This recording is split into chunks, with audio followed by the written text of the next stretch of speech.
Assalamualaikum warahmatullahi wabarakatuh. Salam sejahtera untuk kita semua. Gimana kabarnya anak-anak hari ini?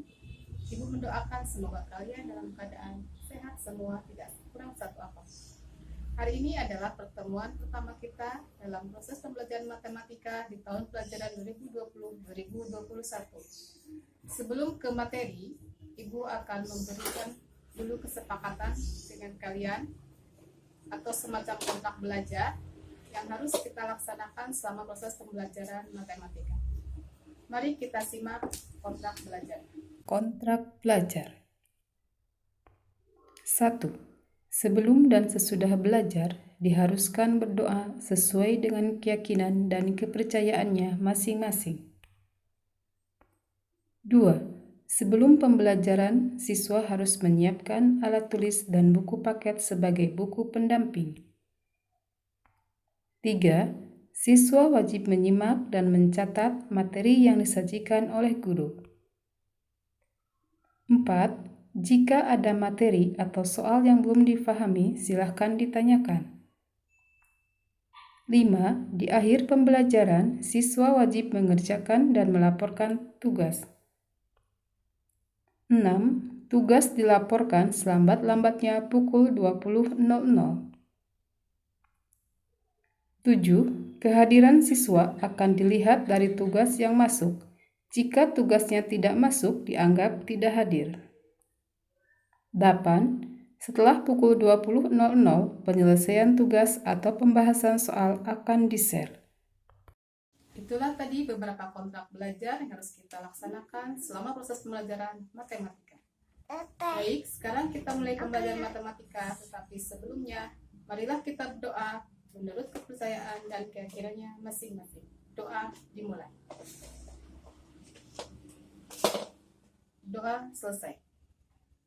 Sekarang kita akan menyimak materi pembelajaran hari ini tentang bab 1, yaitu bilangan berpangkat atau perpangkatan. Bab 1. Perpangkatan dan bentuk akar. Tujuan pembelajaran. 1. Peserta didik dapat menuliskan perkalian bilangan dalam bentuk perpangkatan dengan tepat. 2. Peserta didik dapat menentukan hasil perpangkatan suatu bilangan dengan benar. 3. Peserta didik dapat menyelesaikan masalah sehari-hari yang berkaitan dengan penerapan konsep bilangan berpangkat dengan benar. A. Memahami konsep bilangan berpangkat atau perpangkatan. Perpangkatan adalah perkalian berulang dari suatu bilangan yang sama. Bilangan pokok dalam suatu perpangkatan disebut basis. Banyaknya bilangan pokok yang dikalikan secara berulang disebut dengan eksponen atau pangkat. Contoh: 2 dipangkatkan 5. Jika ditulis dalam bentuk perkalian berulang menjadi 2 kali 2 kali 2 kali 2 kali 2. 2-nya dikalikan sebanyak 5 kali sesuai dengan pangkatnya. 2 pangkat 5, 2 disebut dengan basis atau bilangan pokok, sedangkan 5 disebut dengan eksponen. Contoh berikutnya, jika ada sebuah perkalian berulang, 3 dikali 3 dikali 3 dikali 3. Kita akan tulis dalam bentuk perpangkatannya menjadi 3 dipangkatan 4, karena 3-nya dikalikan sebanyak 4 kali. 3 di sini disebut dengan basis atau bilangan pokok, sedangkan 4 disebut dengan eksponen atau pangkat. B. Menghitung nilai perpangkatan. Contoh: 5 dipangkatkan 3 sama dengan 5 dikali 5 dikali 5. Kita kalikan 5 sebanyak 3 kali, sehingga didapatkan hasilnya 125. Contoh berikutnya, negatif 2 dipangkatkan 3.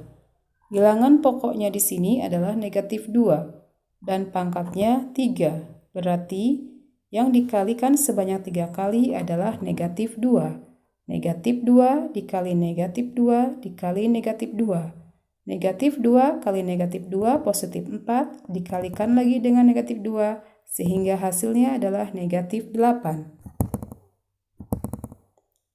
Negatif 2 dipangkatkan 4. Negatif 2 kali negatif 2 kali negatif 2 kali negatif 2. Di sini negatif 2-nya dikalikan sebanyak 4 kali. Negatif 2 kali negatif 2 positif 4 kali negatif 2 negatif 8. Negatif 8 dikali negatif 2 dihasilkan positif 16. Contoh terakhir, negatif 2 dipangkatkan 4. Di sini kita lihat perbedaannya dengan contoh sebelumnya. Negatifnya di luar tanda kurung. Berarti yang dipangkatkan 4 itu adalah 2-nya saja. 2 kali 2 kali 2 kali 2 didapatkan hasilnya 16. Kemudian dikalikan dengan negatif, maka hasilnya tetap menjadi negatif karena negatifnya di luar tanda kurung. Maka hasilnya adalah negatif 16. Kita lihat kembali contoh berikut. Negatif 2 dipangkatkan 3. Di sini basisnya atau bilangan pokoknya negatif 2, sedangkan eksponennya 3. 3 adalah bilangan ganjil. Ternyata dihasilkan atau nilai perpangkatannya adalah negatif 8. Nah, sedangkan untuk contoh yang kedua, jika negatif 2 dipangkatkan 4, kita lihat di sini bilangan pokoknya masih negatif, yaitu negatif 2, sedangkan eksponen atau pangkatnya 4. 4 adalah bilangan genap, ternyata hasilnya adalah positif. Nah, dari kedua contoh ini, apa yang dapat kita simpulkan? Yang pertama, jika basisnya bilangan negatif, dipangkatkan dengan bilangan ganjil, maka hasilnya adalah bilangan negatif. Yang kedua, jika basis bilangan negatif dipangkatkan dengan bilangan genap, maka hasilnya bilangan positif. Itulah materi pembelajaran kali ini. Sebagai tambahan materi, silahkan kalian buka buku paket halaman 1-8. Setelah kalian catat dan pelajari materinya, silahkan kerjakan latihan soal berikut. Hasilnya dilaporkan paling lambat pukul 20.00.